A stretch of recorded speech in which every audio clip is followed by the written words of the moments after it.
like that. That's and as soon as you put, I don't know, whatever you want to put on your finishing product, you'll see it'll pop out. Yeah, pop out. Yeah. Show the camera.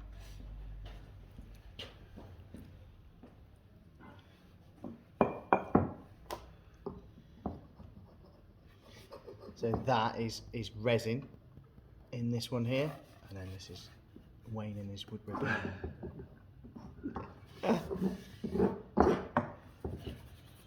That's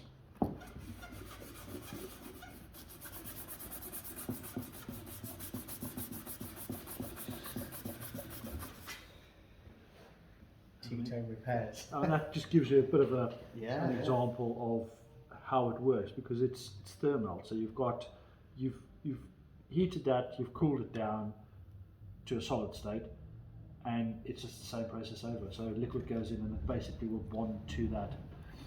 Yep. We'll do a proper one in a minute. I just like these little ones because you can snippet them down. Can't Yeah, you? that's it. And you can Yeah. film it all day long and Yeah. cut off what you wanted. Yeah, it's fantastic. But yeah, So brilliant. Yeah, that's Cool. transformed that. See now, I don't think Paul would have used silver. No. Because he wouldn't have had the tubes of choice. Yes. As in, because this is not a resin. no. So your repair can be different, and the finishing product will really make that stand out. Yeah, so like an oil or whatever you're putting on there, will, as soon as you put a finishing product to it, you'll just see. So also when you've sanded it, the sand dust particles will sit on that repair, and obviously as you're sanding, it's basically roughening up your repair. As soon as you put a finishing product on there, it's almost like the sawdust and everything kind of grips that oil. Because you can see there with the resin repair, there's air bubbles in there. Air bubbles. So that's the thing with resin is, you can spend hours with your hot gun trying to get the bubbles out of the resin. Yeah. But once they've set like that, Yeah, that's it. you just It's can't game get it over, out. isn't it? Yeah. It's not so bad when it's a clear resin because Yeah. you have to look hard to see the bubbles. But yeah, on the coloured resin, if you've not got all the bubbles out, you've got a challenge on your hands. Yeah. Um, Well, what people will find is they'll have a lot more wastage, even though you measure that out. yeah, You still have more wastage. because the pot, you Yes. don't know how deep that is, how much. Exactly. Yeah. Where this is just whatever the tube you put in. Yeah. So the waste is. Yeah, and I mean you can change sticks. Like I'll show you how to change the sticks. That's what this is for. You Oh, I change see. the sticks with this little mechanism. So basically, when the stick's melted into the gun, you never pull the stick out because it's melting down. It's designed to melt down. Yeah. So you never pull the stick out. What I would do is I'd cut the stick off here with a cutting pliers or whatever it is, and pull out the excess there. Anything that's in the gun, let it stay in the gun. I'd then put a new stick in, Yeah. and then basically I would use this to squirt in. So if I'm going from a black to an oak, for instance, I'd squirt the black through, and eventually the new stick of oak will come in, I see. and it will eventually become clear oak. Yes. It's not a train smash. A lot of people, especially like oak and black and those colours, I don't know where that come from. That's come not from mine. where? That's not mine. It's not? No, it's. Oh, it is. It's true. That's it's true. Look at that. Yeah. There we go. That's cool. Created little spirally things for you. Cool. But I think that it's not so much a problem because people don't mind the oak and the black. It's a good colour combination. Yeah. What you then end up with is you end up with these little cartridges. So if you have got a standard hot glue gun, you can reuse them because you're just going to melt them back down again. And what you've got is you've then got this unique mixture of colour in your cartridges. So you might only want to fill that little bit there. Okay, I'll use that oak one that I had, pull out the bag. I like that. So you mix it in and it gives you a unique kind of colour mix. Very smart. So what we've done here, so if you look at this, I've not cooled this down. I've basically filled the hole with Thermelt, and I've just left it to dry by itself, and that's gone hard. So again, you could work away at this. You could put this to a thicknesser maybe to get it level if you wanted to do that, or you could take a cutting tool and cut away at it. And then this is an extreme example. I mean, that's just obviously those are deep fills and they're round and so on. But it just goes to show that you feel that's hard. It's taken time to dry and to set. Yeah. And same with this. We've got two colours here. We've gone from an oak to a silver. But that shows you if instead of we've cooled this down. This is a rotted piece. But if we've cooled this down and it's gone rock hard. But that's one colorway. But you can almost blend your colors as well by just letting it dry naturally instead of cooling it down with a cooling iron. I could probably, if I wanted to, if I had the time, I could cut away at this and almost finish it off flush. But I mean, this is just a demonstration, just an example of what it can do. It's brilliant. Yeah, it's a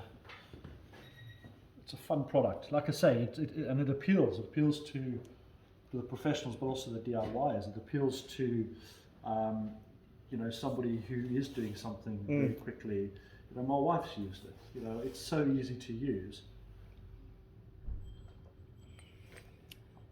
I'll put that on pause. Or you can do the editing. Yeah, no worries. So we will get that sticker there.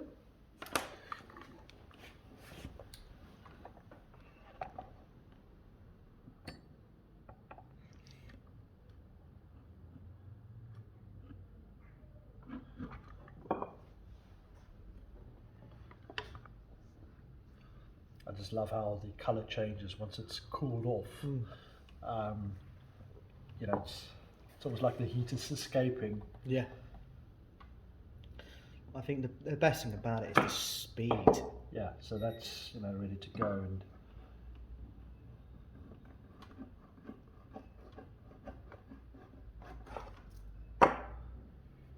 that's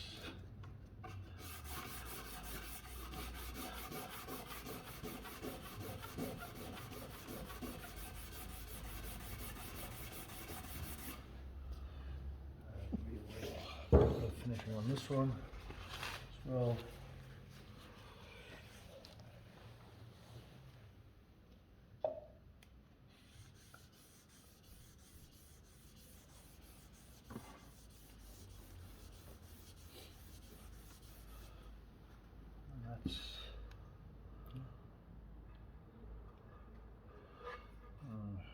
Use this one. I'll do black after this. Yeah.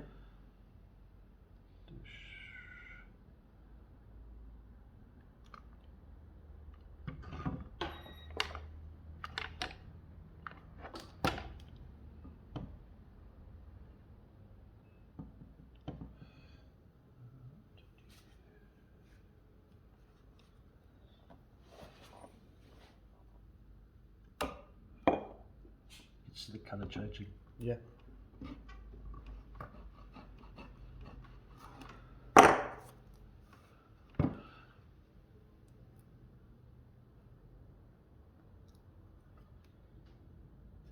And that colour will change more. You'll see it will be a bit more transparent.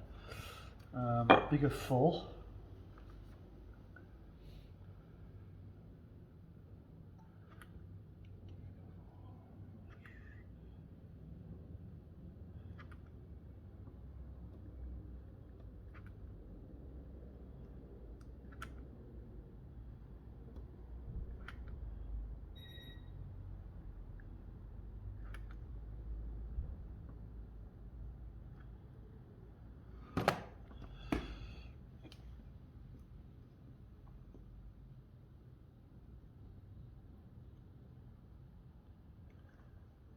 I'll just rest up a little bit.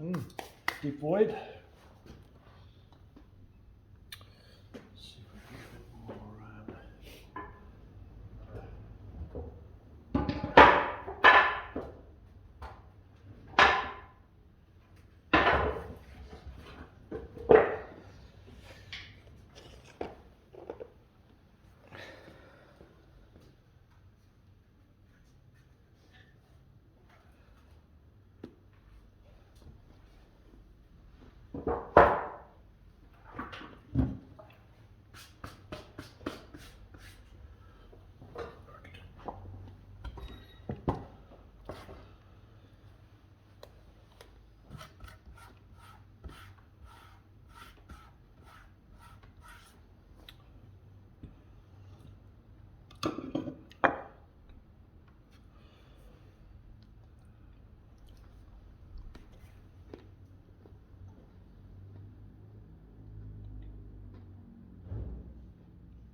And that again is, quite simply ready to.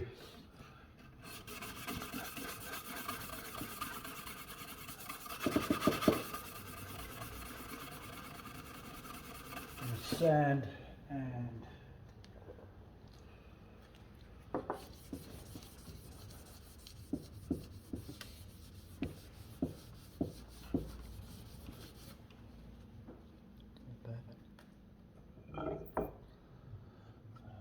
this is gonna.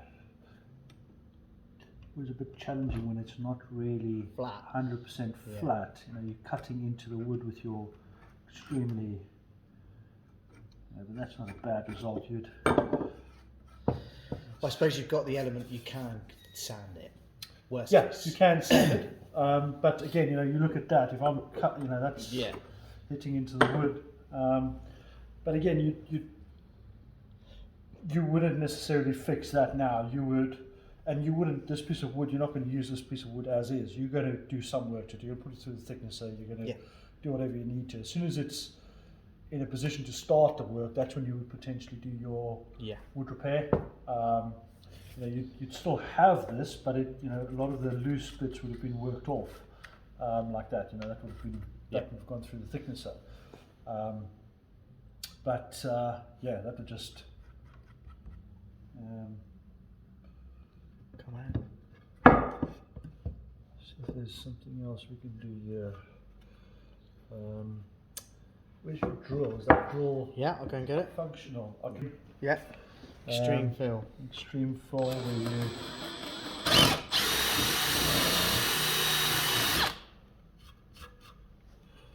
I've got a hole and you need to fill that hole.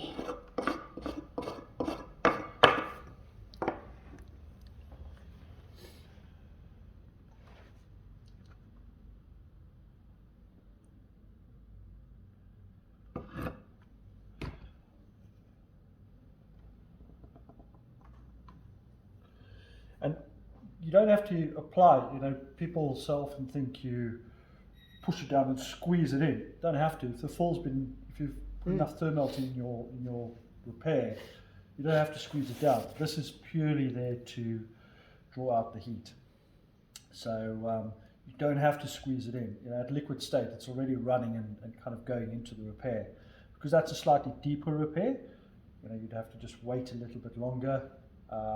Wait for the heat to be drawn out. If you take, you can feel it if it's ready. If it's not ready, you'll feel the heat there. That should be good to cut off the excess now. You can then trim it off in one motion and tidy it up a little bit. But that's, done what you needed to do. So that's filled. You can sand that off now and finish it up. So I think that's it. I think that's perfect.